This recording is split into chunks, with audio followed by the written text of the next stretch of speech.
ये कहानी है राजस्थान के रहने वाले सुमेर सिंह और जय सिंह की। जय सिंह सुमेर सिंह को अपना सबसे अच्छा दोस्त मानता था, इसलिए वो उससे सारी बातें बताता।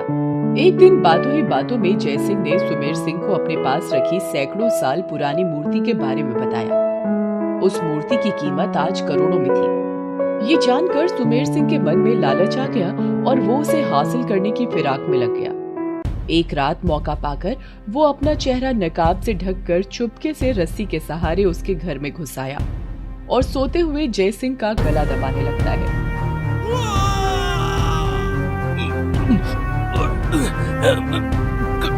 कौन है? बचाओ, बचाओ! उसे चिल्लाते देखकर सुमेर सिंह उसका मुंह दबा देता है।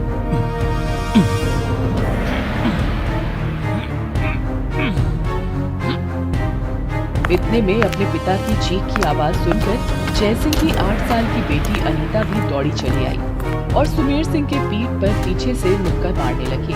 छोड़ दो मेरे पिताजी को, छोड़ो। सुमेर सिंह को बहुत गुस्सा आता है और वो जोर का धक्का अनीता को मारता है। अनीता का सिर सामने की दीवार से टकरा जाता है और उसके सिर से खून निकलने लगता है। वो बेहोश हो जाती है। जय सिंह ये देखकर गुस्से में भर जाता है और सुमेर सिंह को धक्का देता है। इसी क्रम में सुमेर सिंह का नकाब हट जाता है। अरे सुमेर सिंह, मेरे दोस्त, तुम! अपनी पोल खुलती देख सुमेर सिंह अपनी जेब से चाकू निकालता है और जय सिंह के पेट को मार देता है। जय सिंह वहीं ढेर हो जाता है। उसके बाद वो उसके कमरे की तिजोरी से मूर्ति निकालता है। तब तक अनीता को होश आ जाता है। सुमेर सिंह ये देख लेता है। वो किसी भी कीमत पर मूर्ति को ले जाना चाहता है, इसलिए वो अनीता को भी चाकू मार देता है। अंकल, आपने इस मूर्ति के लिए मेरे पापा को मार दिया, सालों की दोस्ती भुला दी। देख लेना, ये मूर्ति एक दिन आपको भी मार देगी अंकल। अनीता भी दम तोड़ देती है, लेकिन उसकी आत्मा उस मूर्ति में प्रवेश कर जाती है। अनीता की बातों की परवाह किए बिना सुमेर सिंह वो मूर्ति लेकर घर पहुंचता है। रात को सुमेर सिंह मूर्ति को अपनी तिजोरी में रखकर तिजोरी बंद कर रहा है। तभी देखता है कि मूर्ति का हाथ तिजोरी के दरवाजे में फंसा हुआ है। अरे, मूर्ति का हाथ कैसे बाहर निकल गया? सुमेर सिंह फिर से मूर्ति को अंदर कर तिजोरी बंद करने की कोशिश करता है, लेकिन फिर से उसका हाथ बाहर निकल आता है। ये हो क्या रहा है? मूर्ति का हाथ बार बार बाहर क्यों निकल रहा है? तभी मूर्ति की आंखों से खून के आंसू निकलने लगते हैं। वो रोने लगती है। मेरी आंखों को विश्वास नहीं हो रहा है। भला बेजान चीज भी रोती है? इसके भी आंसू होते हैं। वो ये सोच ही रहा था कि मूर्ति तिजोरी से पूरी तरह बाहर आ जाती है और सुमेर सिंह को जोर का धक्का मारती है और उसके सीने पर चढ़कर उसका गला दबाने लगती है। अरे छोड़ मुझे, मेरी जान लेगी क्या? मूर्ति के हाथों का शिकंजा कसता ही जा रहा था। सुमेर सिंह का दम टूटने ही वाला था कि तभी उसकी नजर सामने रखी पेट्रोल की बोतल पर जाती है और वो किसी तरह मूर्ति के शिकंजे से छूटता है और मूर्ति के मुंह पर पेट्रोल फेंकता है और जेब से माचिस निकालकर उसमें आग लगा देता है।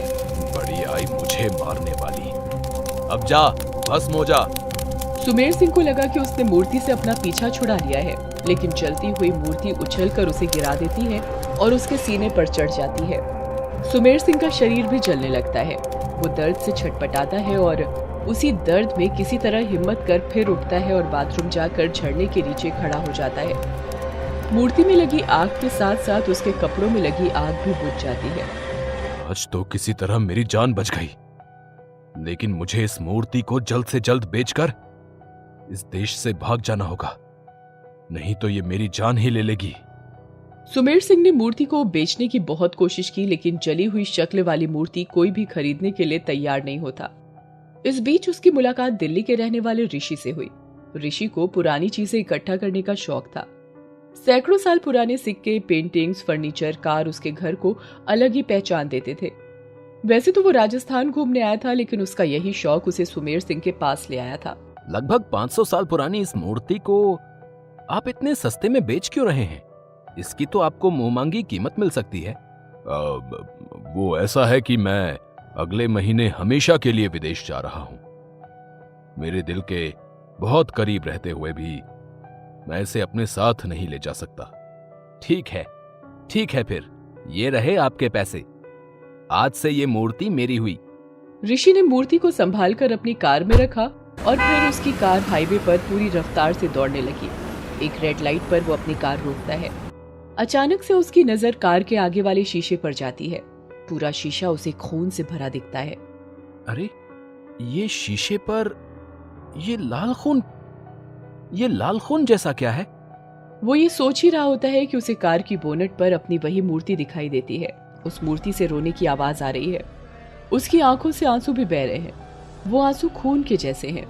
वही खून उसकी बोनट पर फैलता जा रहा है। मूर्ति रोते रोते ये भी बोल रही है कि मुझे जहां से लाया वहीं छोड़ दे मुझे वहीं, नहीं तो सब तबाह हो जाएगा।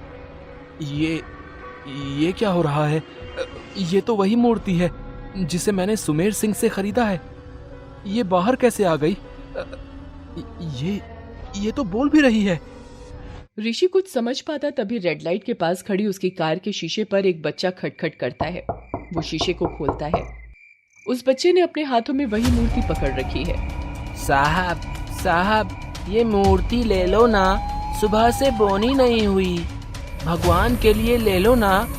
ये सब देखकर उसका दिमाग चकराने लगता है। तभी उसके मोबाइल की घंटी बजती है।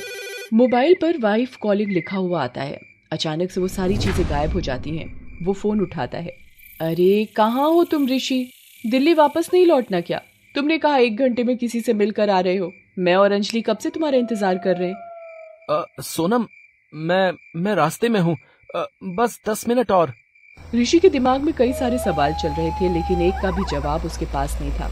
थोड़ी देर में वो अपनी बीवी और छोटी बेटी अंजलि के पास पहुंचा, जो राजस्थान के एक किले के पास उसका इंतजार कर रहे थे। वो उन्हें पिक करता है और वहां से दिल्ली की ओर निकल पड़ता है। पापा, प्लीज रास्ते में आइसक्रीम वाले की दुकान पर जरूर रोकना, मुझे आइसक्रीम खानी है। मम्मा ने मुझे आइसक्रीम खाने नहीं दी। ओके बेटा। रात का समय है। कार फुल स्पीड में सड़क पर चल रही है। ऋषि कार के शीशे से गाड़ी की पिछली सीट पर बीच बीच में देख लेता है, जहां सोनम और अंजलि बैठे हैं। अंजलि के हाथ में एक प्यारी सी गुड़िया है, जिसे उसने सीने से लगा रखा है। ऋषि उसे और उसकी गुड़िया को देख ही रहा होता है कि अचानक उसकी गुड़िया उसी मूर्ति में बदल जाती है। ऋषि उसे देखकर डर जाता है।